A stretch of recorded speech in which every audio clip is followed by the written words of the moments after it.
I shall now make a further statement in my capacity as the representative of the United States. I thank High Representative Nakamitsu for her briefing. History's verdict on the conflict in Syria is not yet written. There have been plenty of missteps, miscalculations, and willful negligence over the course of the war.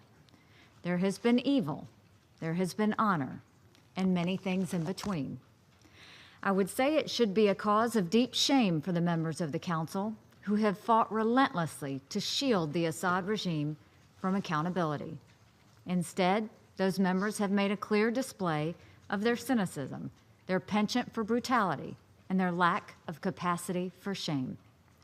Still, the competition for how the Syrian war will be remembered as an example of humanity at its worst or humanity at its best goes on. Today's Security Council session is devoted to chemical weapons. But make no mistake, an Assad regime offensive on Idlib would be a reckless escalation even if chemical weapons were not used. It is up to Russia to keep this from happening. It is up to Russia to keep this from happening, and we will discuss the humanitarian consequences of the Idlib offensive in greater detail tomorrow. In the meantime, the Russian Federation has recently been building up its naval forces off the coast of Syria, signaling that Moscow is prepositioning itself to once more abet the murder and mayhem of the Assad regime. And as has happened numerous times in the past, there are signs that the Assad regime is planning to use chemical weapons to finish off the siege of Idlib. As in the past, the Syrian regime and its Russian and Iranian allies are spreading lies about who is behind chemical weapons attacks in Syria. Their claims are baseless. They are the definition of fake news.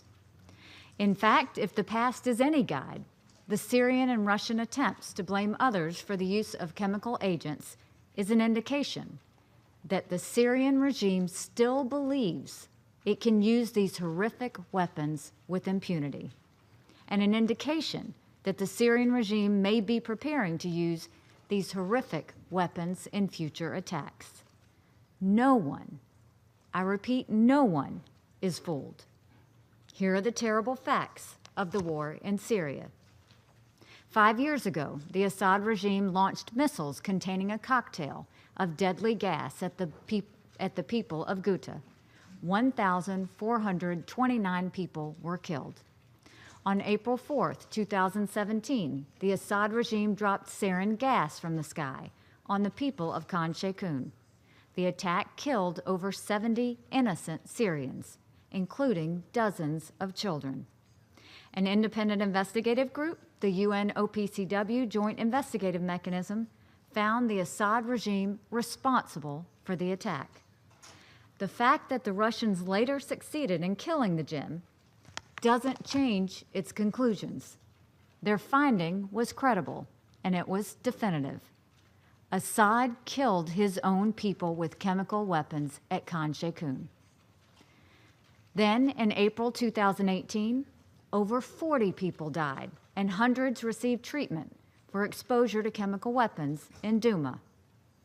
In all, the United States estimates conservatively that the Assad regime has used chemical weapons on its own people at least 50 times since the war began. That's easily, conservatively, 1,500 innocent children, women, and men killed by the Syrian regime with chemical weapons. 1,500 murders covered up by the Russian regime, and 1,500 reasons to disbelieve the claims that others are responsible for the atrocities. As these ridiculous claims are repeated again and again, I ask everyone listening to remember this. The Syrians and Russians' lies do not exonerate them. The Syrians and Russians' lies only reveal Assad's guilt. The United States will not stop pushing back forcefully on these lies. We will not abandon the Syrian people. Along with France, the United States has announced new sanctions against individuals and entities that support Assad's chemical and conventional weapons program. In June, the Special Conference of the States Parties to the Chemical Weapons Convention decided that the Organization for the Prohibition of Chemical Weapons should identify the perpetrators of chemical attacks in Syria. Even though the United States believes the primary responsibility for addressing the use of chemical weapons belongs to the Security Council, we welcome this decision. Anything that brings us closer to bringing the Assad regime to account for its crime enhances the security, not just of the Syrian people, but all of us. In referencing accountability, we have a message for the Assad regime and anyone contemplating using chemical weapons in Syria.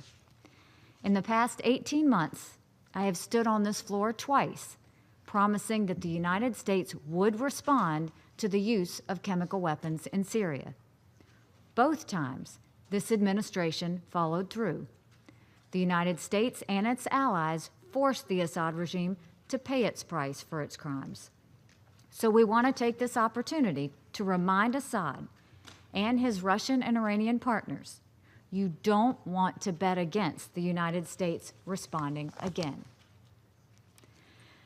The story of the war in Syria is still being written. There is still time for those who believe in human dignity to shape history. There is still time for the nations of the world to come to their aid.